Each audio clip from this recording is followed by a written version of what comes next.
Good afternoon, everyone, and thank you for tuning in to our webinar today. My name is Brian, and for those of you who don't know about us, we are a government-owned organization in Singapore that invests in and helps build deep tech startups, talent, and communities. At SDG Innovate, our work involves connecting the global deep tech ecosystem, working with entrepreneurial scientists to bring their innovative research from lab to market, as well as to help develop deep tech talent. Today's event, SDG Innovate Agri-Food and Sustainable Development, is presented by SDG Innovate and A-Start Central. A-Start Central, our supporting partner for today, is the open innovation platform and deep tech startup incubator at A-Star. Today, we have a panel of amazing experts who will be sharing more about their up-and-coming food tech projects and their potential to create a more sustainable food system. I also like to encourage our audience here today to share their thoughts on this topic and engage with our speakers by using the Q&A box below. And now, with no further ado, I will now pass the time over to our moderator for today, Ganda from the UNDP Global Center. Ganda, please. Thank you, Brian, and good afternoon, everyone. Thanks for joining us today. I would like to thank SDG Innovate for organizing this panel discussion.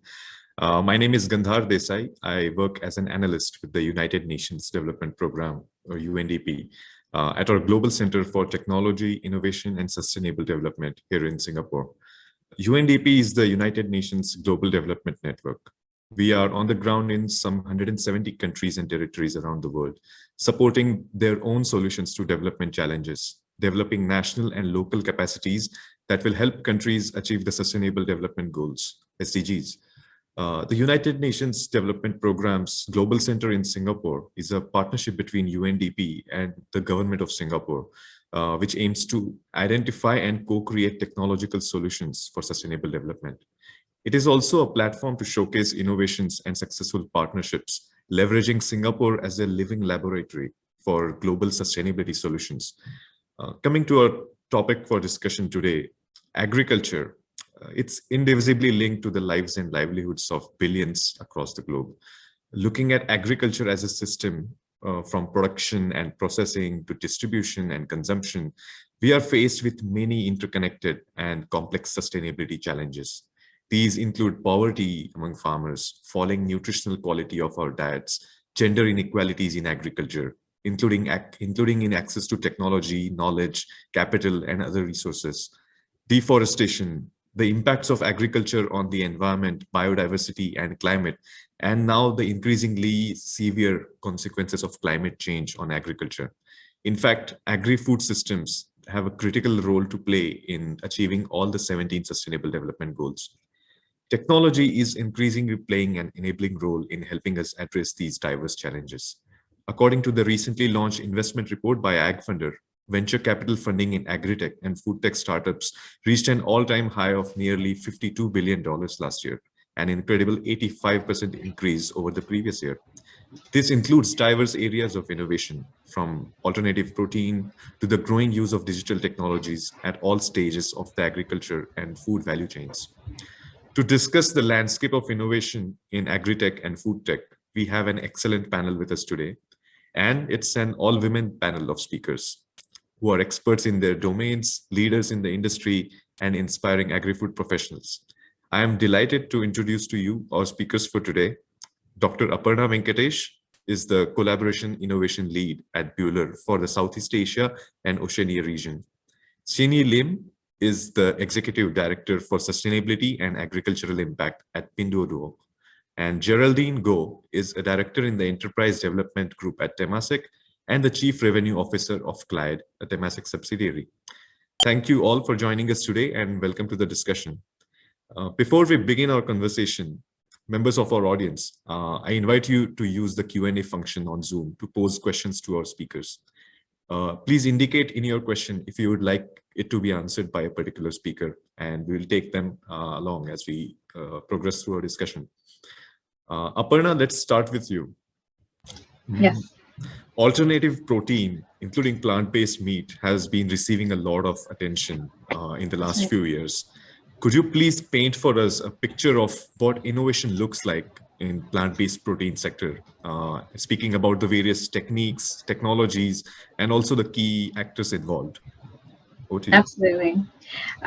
So I think I would divide it into raw material processing, trying to source the different ingredients that are out there, such as wheat, soy, pea. These are the most highly sought after raw ingredients to make plant-based meat. And then you have the preconditioning and the extrusion, and eventually the end product processing. So to make these products, you actually have two options for your plant-based texturized meat analogs. You can either purchase it as dry text or wet text. So dry text can be more easily bought as a raw ingredient. So this is what you actually find is the base for your impossibles, your whatever you find in the supermarket currently. Most of the ingredients that we find in the supermarkets now is usually as in the form of dry text to begin with. It can nicely absorb flavor during rehydration. It can be stored at room temperature. So this is the advantage there. And the result is a more spongy kind of texture. Whereas for wet text, you can actually get it more easily to look like a meat-like structure. So it has a more fibrous kind of structure. You don't need to dry it. You don't need to rehydrate it, and it's a lot more dense. It looks a lot more like meat as well. So at Buehler, we actually provide solutions along the entire protein value chain. So it starts right from trying to source for this protein source, so the pulse seed from the raw ingredients. We do the intake, the cleaning of it, the dehulling, the grinding, and then you have the ingredients processing, which involves protein, trying to get out the protein using methods such as fractionation. And then you do extrusion to actually create the actual product. And then you do post-processing such as cutting and to get the shape that you want it to do. So extrusion is basically the key technology here that we are famous for at Buehler. And it's a process by which a material is forced through a restricting barrel, so to speak. So one example of that could be like a toothpaste tube, for example, when you apply a lot of pressure to squeeze it out. And in extrusion, we have the same concept, but we're using two turning screws inside of a barrel to apply the pressure. And then you mix together powder and water. And then inside the extruder, you can actually mix the materials, cook them at different temperatures. And the high heat actually helps to unfold the proteins, and that starts to get them aligned. And then it builds up the pressure before the product eventually exits the cooling die at the end to form what you see as your plant-based meat product. So it's a very solid, fibrous kind of structure that gives it a very nice texture. And Aparna, just to continue on that, right? When we talk about innovation in this field, right? Who would you say are the key actors you at Buehler are working with as part of your initiatives? Yeah, so we have our partners, Givaudan, so they provide the flavoring, most of the post-processing work as well, the more of the mouthfeel, the more of the sensory experience. And then you have the food manufacturers who are the equipment suppliers, the ones who are helping with the scaling up. I would say these would be the key players in being able to create your final product. Got it. Thank you. And of course, the ingredient suppliers, of course, as well. Thanks, Aparna.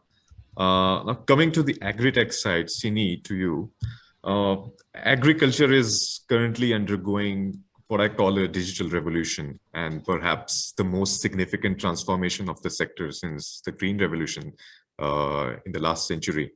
Pinduoduo's operations extend from farm to table and even beyond.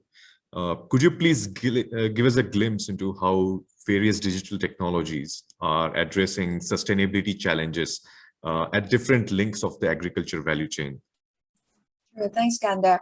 So maybe a very quick one-liner on Pinduoduo for those who are less familiar with us. We are China's leading agricultural platform. We were founded in 2015. And so at the point of founding, I think we did see that agriculture is in need of a digital transformation and has really lagged the other sectors in this regard. So what we have started to do since our founding was we are directly connecting about 860 million consumers on one end and 16 million farmers on the other. So the farmers are selling their products to consumers directly through our platform. And we've really tried to deepen sort of what digitization of agriculture can bring across the entire agri-food value chain. So we've pledged up to 10 billion RMB of our profits to go towards an agricultural initiative that will invest further in the critical needs in the rural sector. So I think when we look at how digital technologies address the sustainability challenges at different parts of the value chain, starting from the downstream, one very tangible thing is that we can really streamline distribution and bring more transparency into the system. So I think this also speaks very clearly towards some of the SDGs around no poverty and also decent work and economic growth, right? Because for the farmers who are often smallholders in China, they don't have a lot of visibility or bargaining power when it comes to selling their products. So what we're doing is by connecting the farmer directly to the consumer, garlic farmers in Henan, for instance, they're able to sell more directly to the consumer. So where they would previously only make about 2 RMB for 1 kilogram of garlic, they can now increase that price, right? So for the consumer, that's also potentially a win because the consumer used to pay 8 RMB per kilogram for that garlic when it reached 16 RMB per kilogram for the garlic when it reached them at the end of the distribution cycle. But then now they're able to just transact more directly with the farmers and pay 4 RMB for that garlic. And after you take out the sort of packaging costs and shipping costs that now the farmer is incurring directly, the farmer is still making a 30% higher profit per kilogram. And so the farmer is making more profits, the consumer is getting fresher products at a better price, and we're really also helping to cut out food loss and waste. So we're estimating that we've reduced food loss and waste in the chain by about 40%.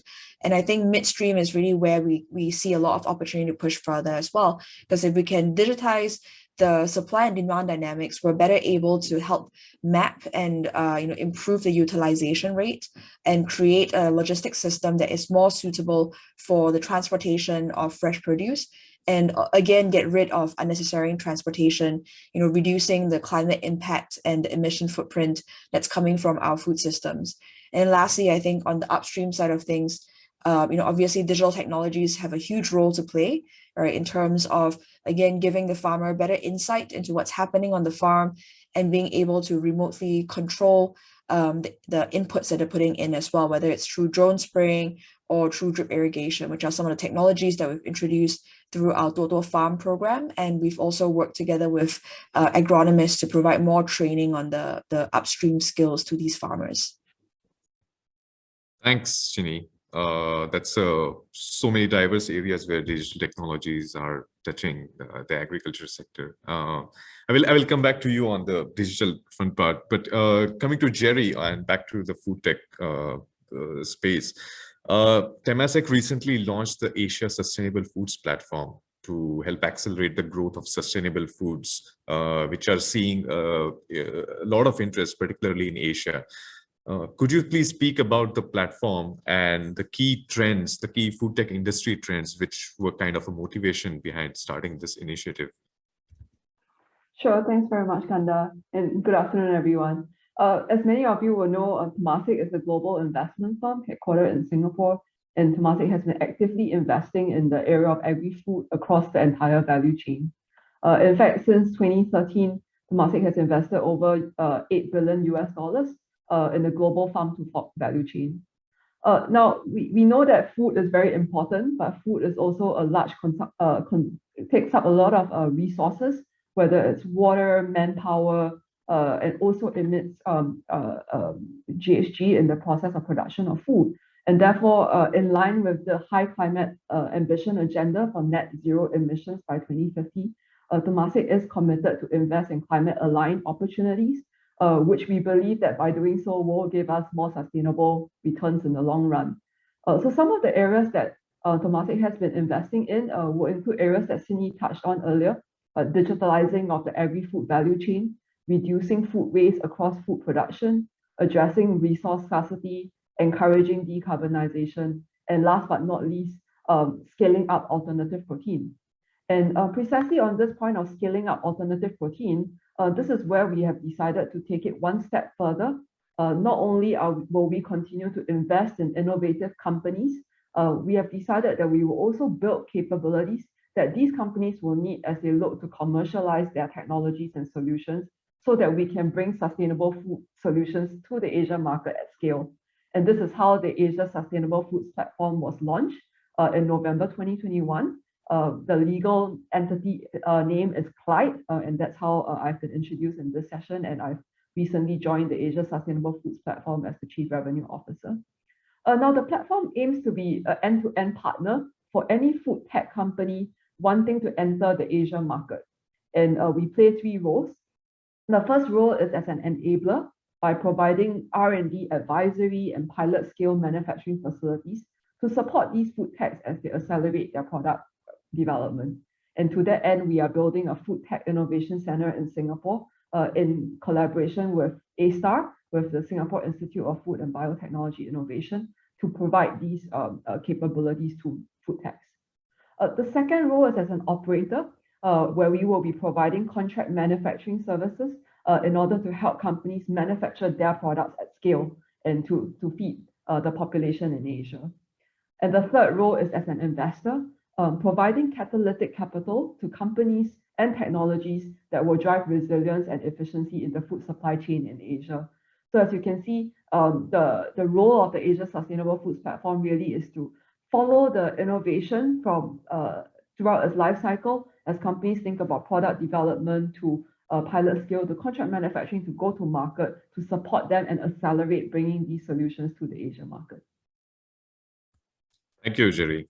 Aparna, coming back to you, and Jerry mentioned the role platforms can play in bringing together different stakeholders.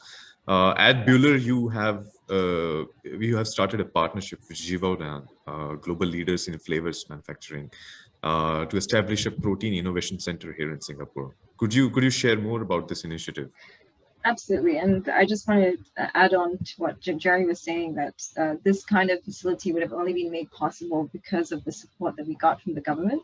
And we know that really going from raw ingredient to final product requires numerous steps, and many a times the kind of equipment that we provide that's very sophisticated is not accessible to a lot of the smaller companies, a lot of the startups. And to support the transition to the growing demand for sustainable proteins that we see, we set up these application centers globally, and also bring together strategic academic collaborations. So a lot of the inventions that we see, or the ones that we have been developing, we have to have a test bed for them at these application centers. And the newest one that we have for Buehler is the one in Singapore, and it opened last year. As you mentioned, it's a partnership with our Givaudan, and it really is a partnership within an ingredient company and an equipment manufacturing company. And this was set up with the intention to significantly accelerate R&D and commercialization timeline of novel manufacturing approaches. It is considered to be a playground for the food industry here in APAC, and it brings together our expertise in processing, our technology, and Givaudan's taste, ingredient, flavor, and product development expertise. And in the end, the result here is to try to create a prototype of plant-based meat with the latest technology, particularly when using wet or dry extrusion. The whole inspiration of how it's kind of set up, it's not going to be for profit, really. We don't touch the intellectual property as well of the companies, but it's meant to accelerate innovation and really try to identify all the interesting technologies that are coming out in this space, and be able to work closer with startups in this space as well, to give them access to such equipment and expertise. Right. So related to this topic, right, I think open innovation is quite a buzzword in the industry, throwing open facilities and ideas for collaboration between different stakeholders and partners, including startups, R&D teams, bringing all of them together. How do you see the role of open innovation in supporting the development of the food tech and particularly the alternative proteins space? I think it's so important. This is an area that we cannot work in silos as big industry players. You need to have a very supportive ecosystem where everyone is interlinked and working together, especially in such a new and emerging technology like this, an emerging sector like this. So to have all these players such as MNCs, startups, investors, incubators, academia together, it's really necessary to be able to accelerate the growth in the space, and also to expand production capacity in the coming decade more efficiently. The government here has really done a good job in trying to set the scene for that.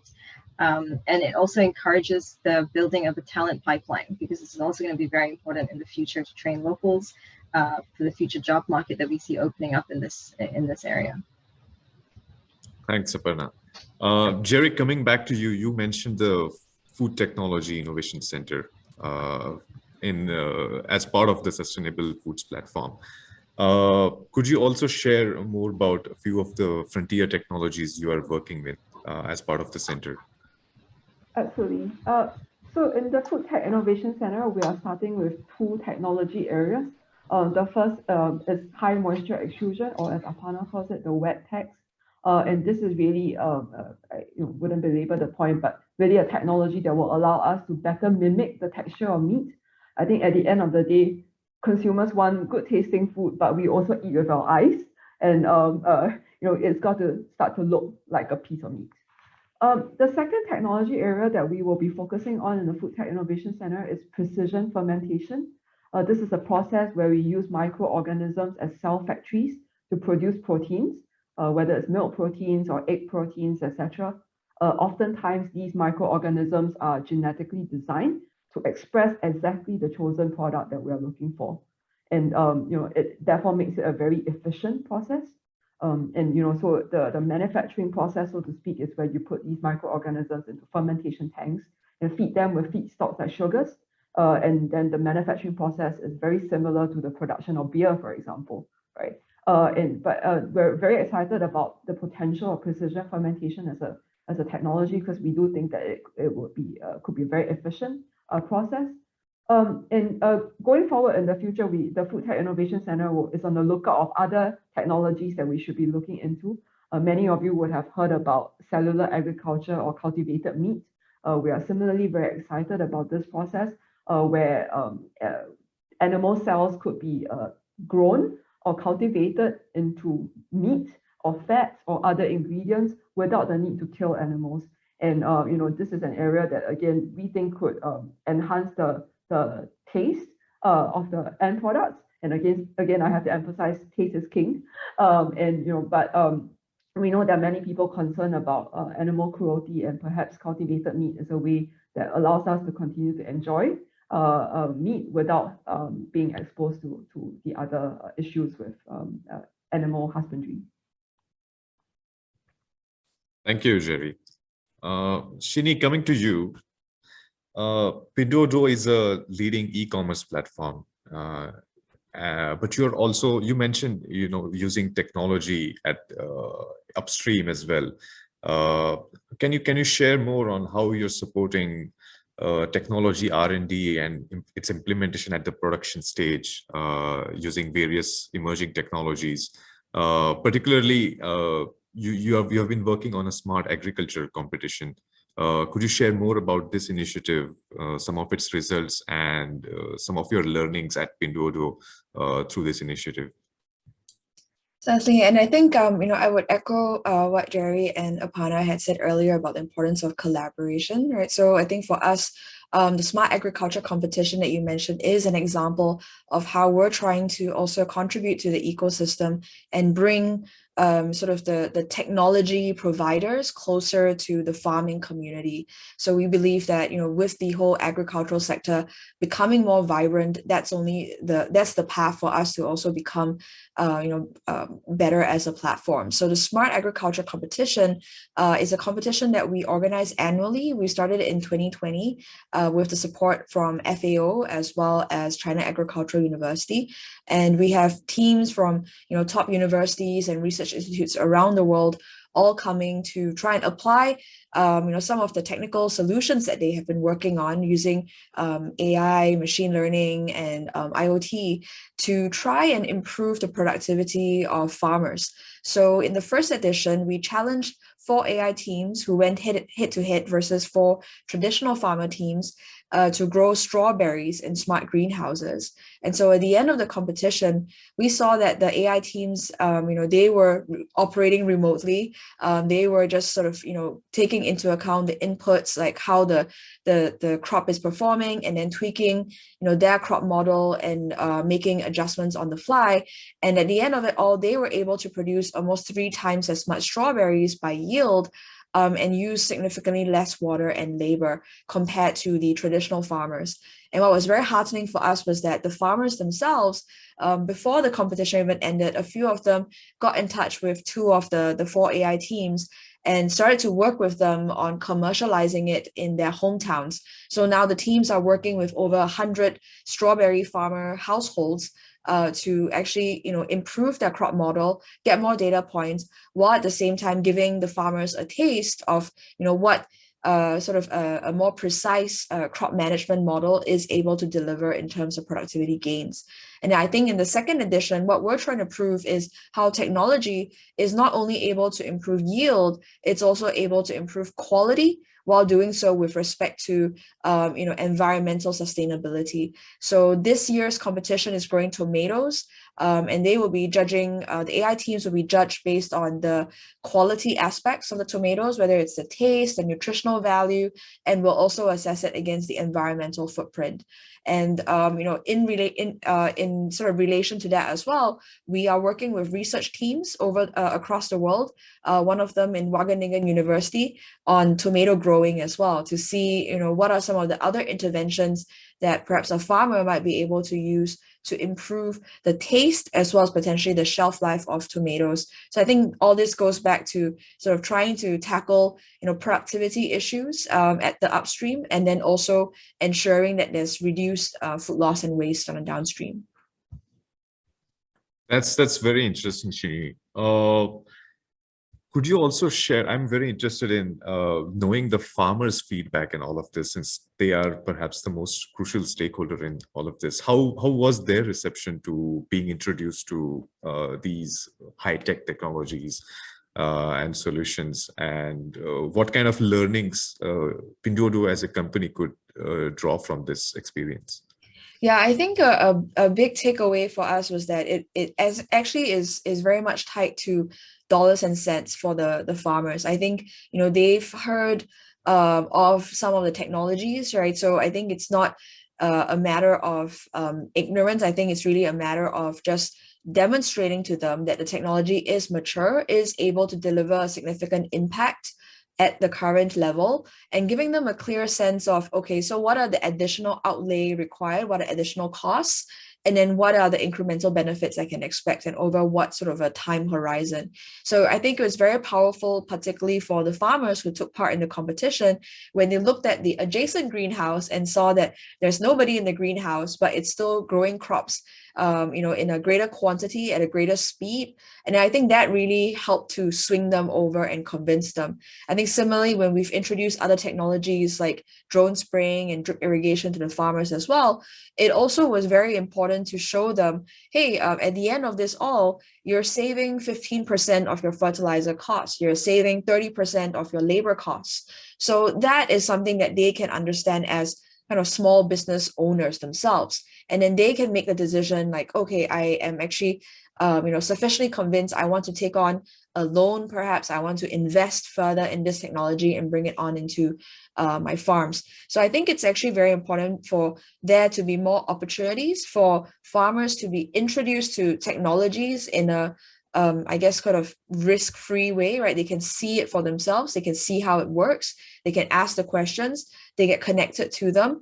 And then also to have more avenues for this training and educating of the farmers on an ongoing basis, because I think they do want to learn, they do want to have more access to technologies, but they just need to have a more complete picture. Thank you, Shini. We have a kind of a big picture question from the audience, from Josh Noel, on how agri-food innovations can contribute to a net zero future. And I would like all of your perspectives on this. Maybe we can start with you, Shini, on the role of technology for ensuring a net zero future in farming and agriculture.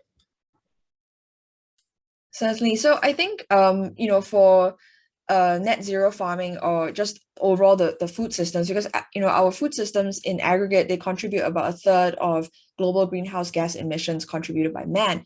So it really stems from, I think, not just on the upstream side of things, but all throughout, right? So I think to the extent that we have further inroads in terms of digitizing supply and demand, having a better picture of kind of what is it that people want, feeding that upstream so that more of what people want is produced, and then there's less going towards what perhaps is harder to sell or less in demand.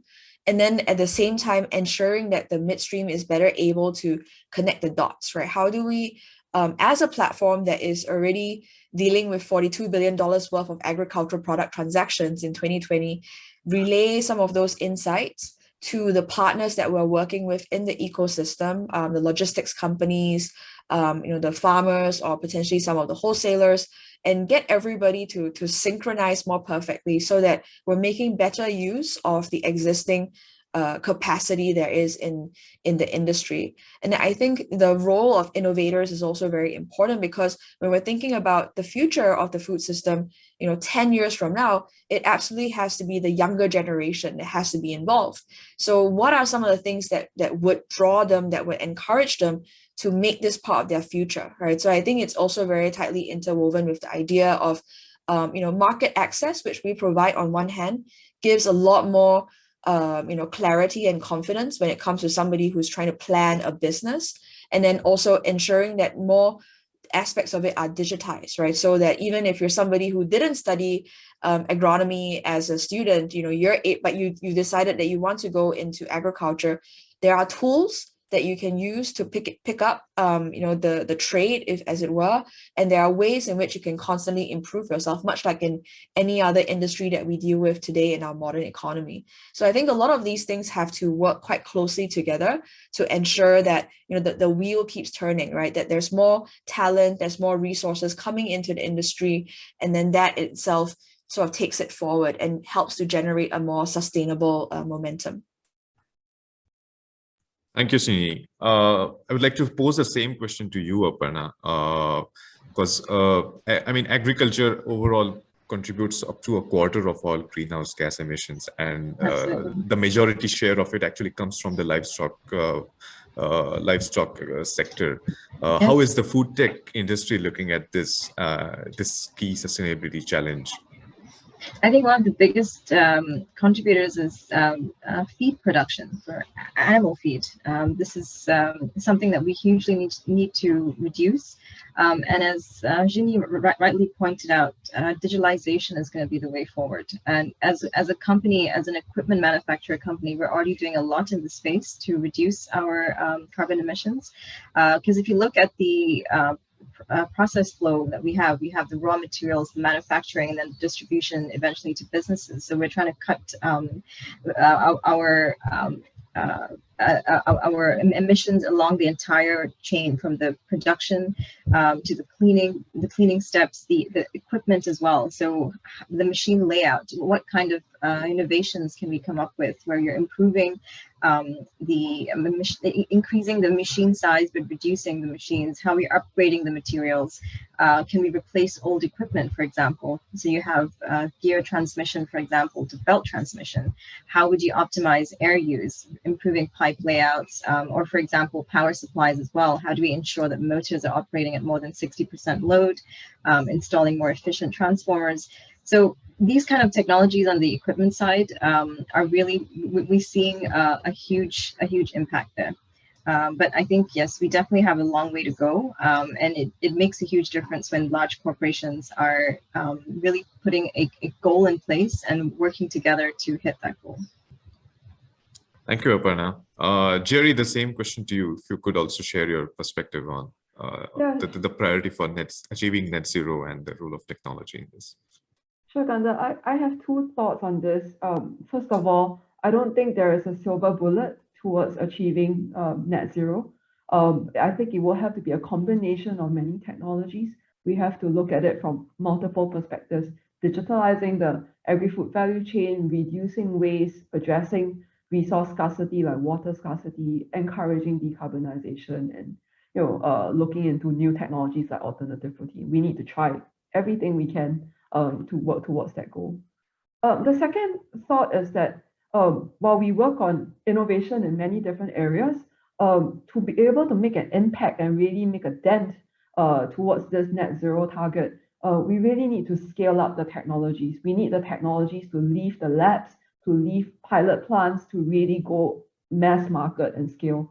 Take alternative proteins as an example. I don't think we can afford for this to be something that a small group of vegans out there who are passionate are pursuing it, whereas the rest of us continue our diets as it is. I think it is a trend that we need to make it more mass market and each of us playing our part to make a difference. Don't worry, I'm not advocating for everyone to give up meat. I, for one, am not going to be giving up meat. But in terms of having choices, right? But now that when I go to restaurants and I get more options of plant-based food, there are times where I will say, well, maybe today I will pick something else instead of a piece of steak, right? So the trend towards flexitarian, and if all of us could make those choices on a day-to-day basis, I think that's the way to move towards the net zero goal.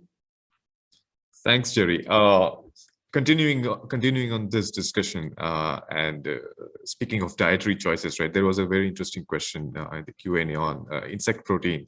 Now, I have some thoughts about on it myself, and you answered it. But for the interest of, for the benefit of our audience, could you perhaps share the investment perspective in, when it comes to investing in insect protein and startups working in this space? Yeah, I think at the end of the day, we can come up with many interesting technology solutions, but for it to be successful in the market, we really need to listen out to what the consumers are saying, and what their preferences might be.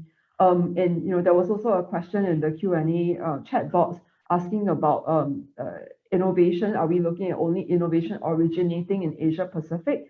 I for one don't think that to meet the needs of consumers in Asia, it has to be Asians coming out with the solution. However, if there are solutions coming out from other parts of the world, North America, Europe, again, there probably is a step needed to customize towards the needs and preferences of Asian consumers. So far in our survey of Asian consumers, and we had partnered with PwC and Rabobank to come up with a report called the Asia Food Challenge. If you have not read it, I encourage you. It's available online to go download it and read it. And we have surveyed consumers across Asia Pacific. Many of them are saying that they are keen to move towards alternative protein. In particular, China, Australia, and Southeast Asia is really driving this growth, where many consumers are cutting their meat intake for a more balanced diet. However, it did not come up in the survey that people are willing to eat insects directly as part of their mainstream diet or day-to-day diet. Perhaps small groups of people are, but not at a mainstream level. Therefore, specific to the question on insect protein, we do think that in the near term, it will be a form of animal feed, and actually a very efficient form of animal feed, and a way for us to really create this circularity where you have food waste converted back into food for the animals. Again, that's another way for us to move towards a net zero goal. Thanks, Jerry. Aparna, coming to you, and we have touched on the importance of consumer perspectives and preferences. And perhaps, when it comes to the adoption of new foods, including alternative protein, I think they are perhaps the most important stakeholder. Could you share with us some insights on how the industry is addressing consumer needs and preferences and various issues related to acceptability of new food products? Yeah, definitely. I think Jerry mentioned this a bit earlier about cultured meat, for example. I think acceptance for animal-based alternative proteins is still lower than for plant-based alternatives, but this is completely normal. It's very new in the market at the moment.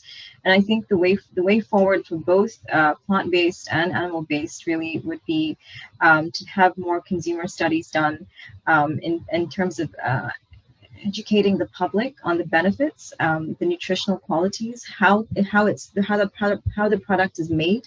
There's a lot of uncertainty out there of the process of how cultured meat is made, how plant-based meat is made, what components go into it. Will it actually be healthier? Will it not? What is the long-term impact on your health? So I think the more research reports that start coming out on consumer studies, on research studies, this will greatly improve acceptability because you're going to be putting out the word publicly on, and this should, I feel like a big drive of this messaging needs to come from the governments itself, along with the big players, of course, where you're partnering to come up with these kind of research studies where you're proving that whatever you're putting into these products are going to be healthy for you in the long run. Of course, consistent drivers for consumers, the consumer acceptance are taste and health, familiarity, also food neophobia, social norms as well, depending on which part of the globe we live in, and cost, of course. Cost is going to be a big driver as well going forward. As we know, at this point, the technology is just not there yet for cultured meat, so the costs are really exorbitant. But for plant-based, you already see the price coming down. So from 10 years ago to what you see in the markets now, it's already lower, and we do see this reducing as the technology improves. Individual characteristics will also play a huge role. So in terms of habits, preferences, values, this aspect is something that I think is less controllable by the industry. It's more about if you see your friends eating it, if you see your family members liking the taste, this could be something that influences your decision as well. And of course, the technology side of things, this is where we're able to play a big part, such as the technology of improving the taste, improving the texture, how we package it, how we brand the product, how we improve the nutritional value. Because at the end of the day, in my personal opinion, the main factor that will convince consumers to switch would be how much more nutritious is it going to be. Well, what is this clean label all about? Is it going to improve, the fat content, the salt content, compared to eating traditional meat, for example? So I think, yes, it's a combination of all these different factors. I think we're definitely evolving in this space, and it's going to be constantly changing in terms of consumer perception. But I think we all have a part to play in making that happen. Thank you, Aparna. Same question for you, Jerry. If you could address the consumer perspective on this, and particularly, I would like to know from you how much of a driver are issues of sustainability, environmental sustainability, driving or guiding investments in this sector. Ganda, I think absolutely consumer preferences are really important. Going back to the Asia Food Challenge report that I mentioned earlier, in the survey of the consumers across Asia, many of them are increasingly aware of the environmental impact of their food consumption. And we know that food loss and waste creates about 8 to 10% of the global greenhouse gas emissions. And that already is one area that we could really target to solve the problem, right? So you see consumers actively avoiding food waste. They buy less so that they buy less groceries so that it doesn't rot and not be used. They also pick products that have less packaging. Even when they go to the supermarkets now, they use less packaging in packing their groceries to bring home. And many of them are also choosing to buy locally produced foods because they think that shortens the transportation process and in turn reduces the carbon footprint of the food that they are eventually eating. So we do see consumer trends, consumers' awareness of carbon footprint affecting their choices, and we think that things will change in the future. From an investment perspective, we do believe that this is the way to go. That we have to choose where we invest in, and our investment dollars have to serve a catalytic effect of encouraging innovation that will go towards this long-term goal.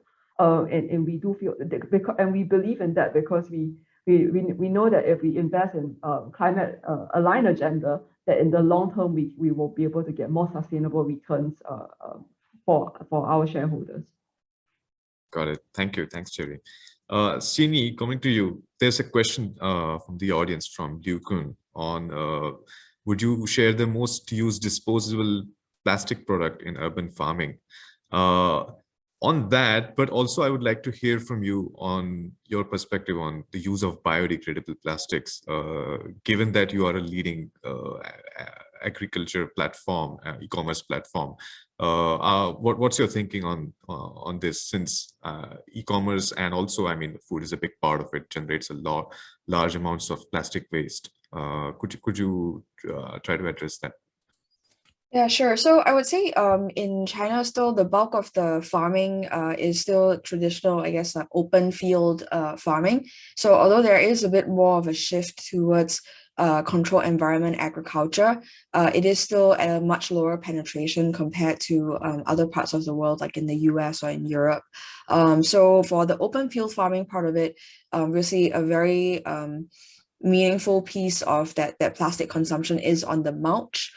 So there has been regulation and also government moves to try to control the usage as well as the disposal of the mulch. So one way is to encourage the farmers to move towards biodegradable plastics.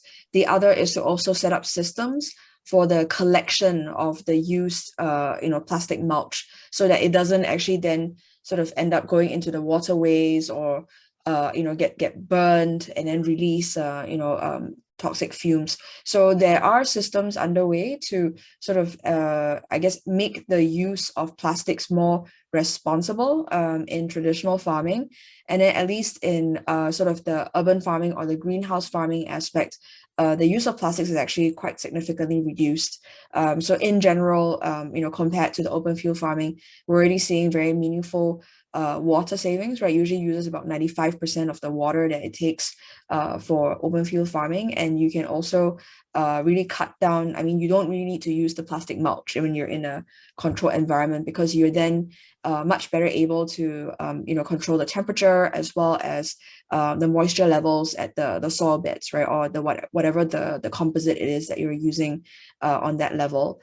And I think just broadly on your second part of the question around e-commerce and plastics involved around that, definitely there's been a huge move. Again, the government in China has been very active in also trying to change consumer behavior. I think a lot of it is kind of a gradual self-reinforcing process, right? Because for a certain period of time, people tend to associate a lot of plastic packaging with things being clean or being well packaged.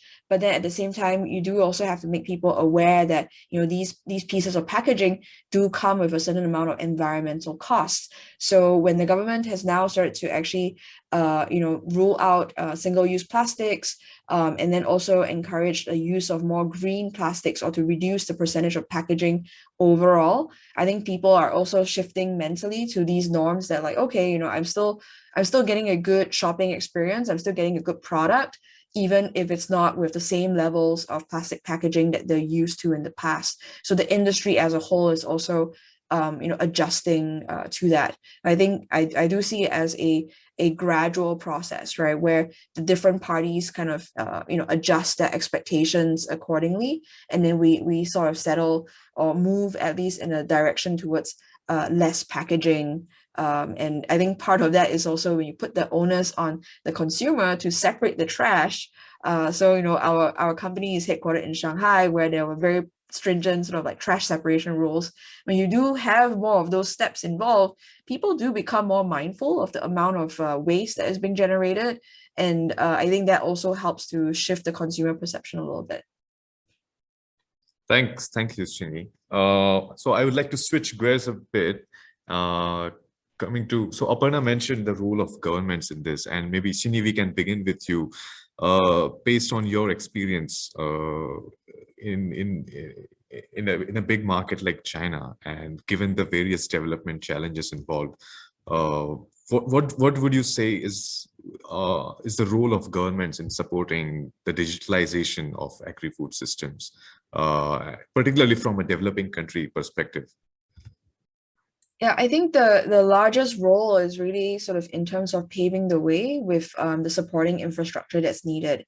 So I did see in the Q&A, there was also a question around, why haven't we seen something like Pinduoduo take root in Southeast Asian countries? So we do get this question a lot, like, why is it that, some things take off in a particular country, but not in another? So I think when we look back on our experience, starting out in China, in 2015, there were a number of conducive factors that it was the result of both government policy as well as the other players in the industry making investments. So for one, in terms of the mobile internet, it was very, widely sort of distributed through affordable smartphones, right? So people, even the farmers in the more rural areas, could be connected onto the internet. They could be, selling and buying products. And you've also got a very well-developed, mobile payment system. So that way, consumers can buy something easily, farmers can get paid easily. And then on top of that, you need to have very reliable and affordable physical infrastructure, right? To ensure that the logistics are humming along and, things can move from point A to point B with, pretty good reliability, right? Because we're dealing with perishable goods. So you want to be able to sort of ensure that the product reaches, wherever the consumer is in, good time and in good shape. So I think all of these things hinge on quite a number of, governmental support, right? Trying to pave the way to ensure that the physical and digital infrastructure are in place.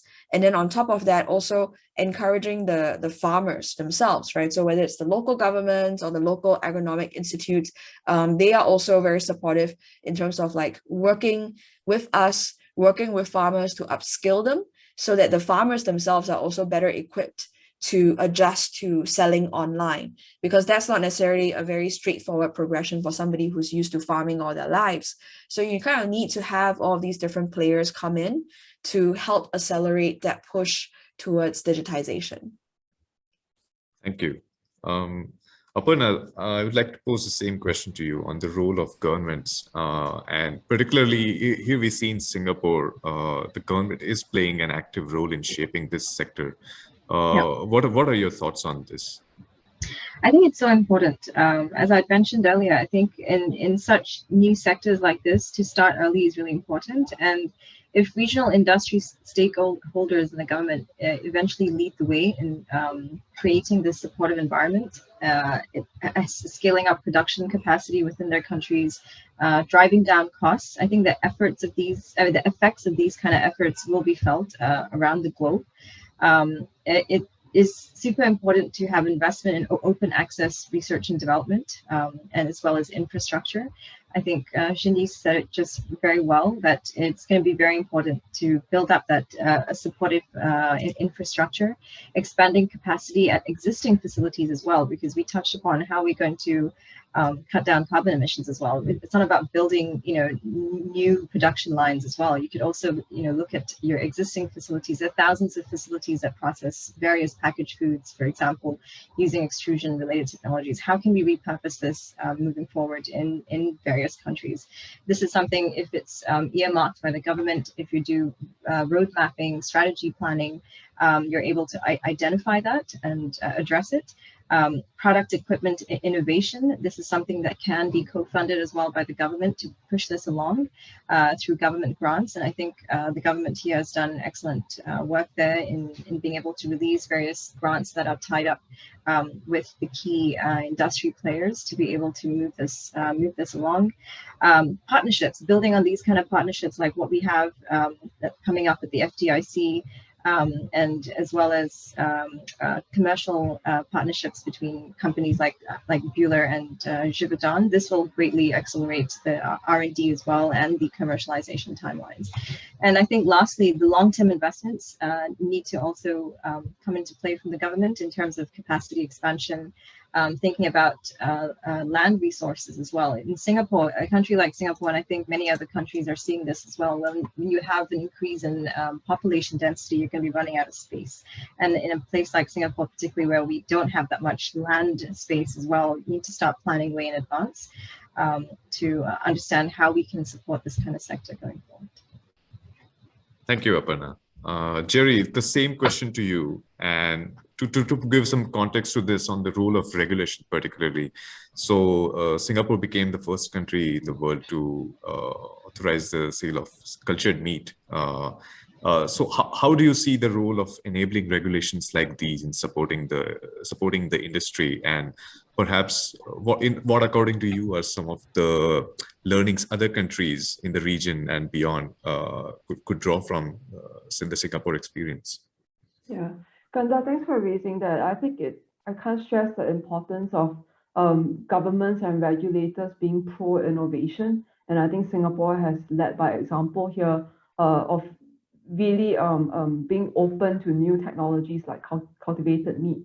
The reason why this is so important is you have so much effort and energy by innovators, by researchers going into this space, as well as investors putting dollars behind developing these solutions. All of us have the same end goal. We need to commercialize these products and bring it to the market and make this mainstream. Otherwise, this over time starts to become a bit of a hype, right? And a trend that doesn't happen, and people lose interest in it and move on to other things.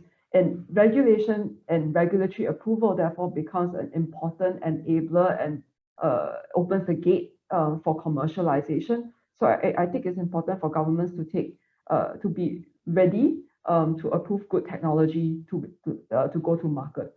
At the same time, I think regulations are also important to build trust amongst consumers.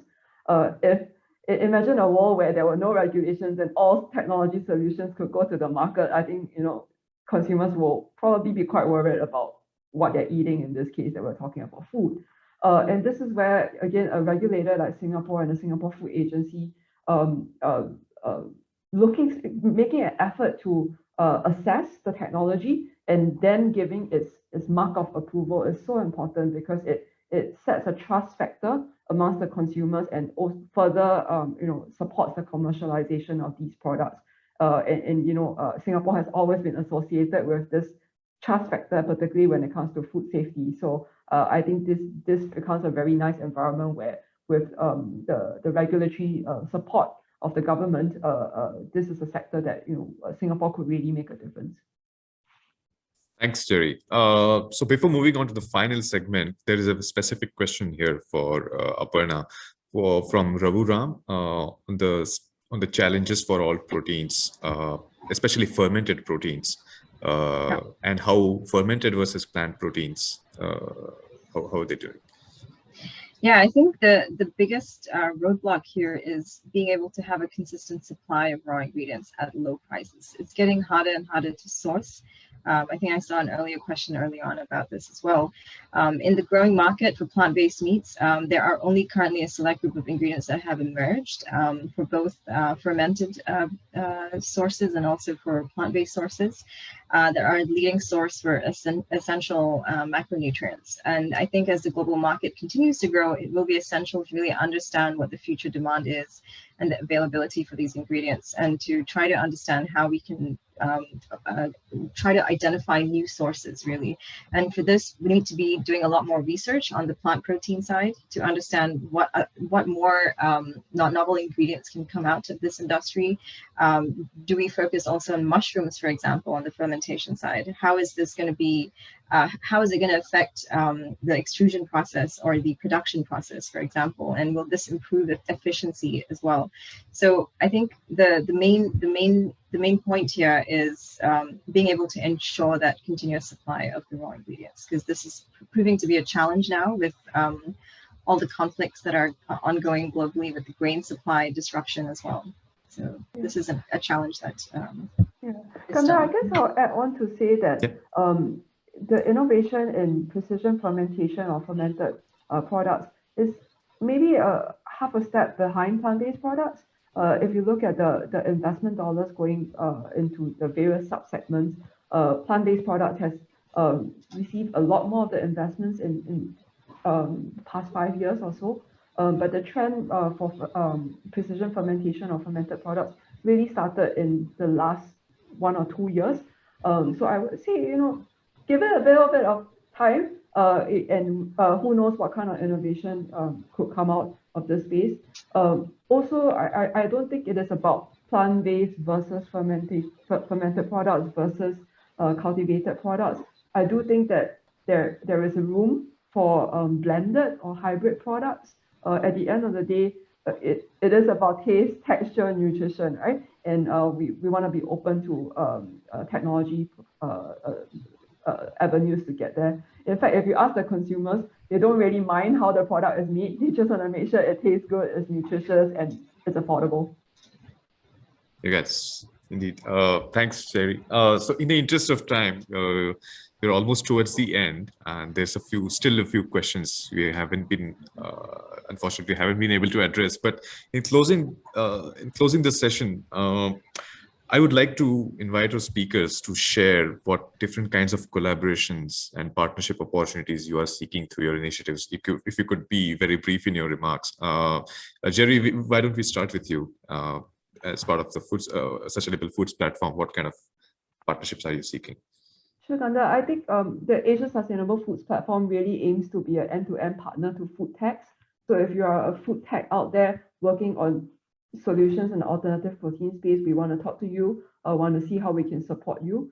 We also want to work with corporates, small companies, SME, global companies, because you may have the capabilities to support these food techs. And the Asia Sustainable Foods platform could be a bridge to connect both parties to take it to the market. And we also want to work with non-profit groups, academia, etc., because there is also an element of consumer education and more science and information that we need to make available to the consumers to help inform their choices. So I hope that more people will reach out and have a conversation with us. Thanks very much. Excellent. Thank you, Jerry.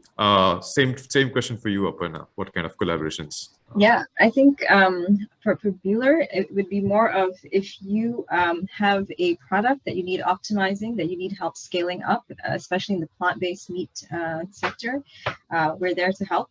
We have this protein innovation center here in Singapore, and we're able to provide product optimization. You want to improve on the texture. We're very happy to help you there. If you have an existing recipe as well, we can work with you to develop a prototype. And I'm specifically looking out for startups in this space because I know there's a lot of interesting talent that's coming out, a lot of interesting technology that's coming out in that space, and we'd be very happy to work with you there. Thank you. Thank you, Aparna. Srini, over to you. Sure. So I think for us, we are focused on trying to enable the wider agri-food ecosystem. So one part of that is also around research collaboration. So I oversee a few of our research projects here with A-Star in Singapore, with SIFB, on alternative proteins as well as food safety. And we also have research projects overseas as well. So I think trying to further scientific innovation is a big focus area for us. And then also, for people in the startup space or technology background, you're welcome to join in our next Smart Agriculture competition. Thank you, Srini. Yeah, there was a lot of food for thought there in this discussion. I learned a lot through our conversation, and I'm confident our audience found it informative too. Personally, this is a truly exciting space to be in right now, and it has so much potential to touch the lives of people. So I would like to thank you to all our speakers for sharing your unique perspectives and for being with us today. And yeah, I would like to pass on to Brian to conclude the session. Over to you, Brian. Thank you so much, Ganda. Thank you as well to all speakers today for your insightful and knowledgeable discussion. I think I can speak on SDG Innovate's behalf to say that it was a pleasure to have all of you here today to share your insights on such an important and relevant topic for today. Special thanks to the team at A-Star Central as well for your help with putting this event together. And unfortunately, we weren't able to cover all of your questions due to time constraints, but I'd very much like to thank our audience as well for engaging with us and sending in all your questions for all speakers. For our audience today, do also note that we'll be sending out a post-event email with all the important information you may need, including a recording for this webinar, so do keep an eye out for that. And with that, we've come to the end of our webinar today. Thank you all for spending your Thursday afternoon with us. And on behalf of SDG Innovate, I would like to wish you all a very great week ahead. And we look forward to seeing you again at our next event. Bye, everyone. Thank you so much, everybody. Bye. Bye. Bye.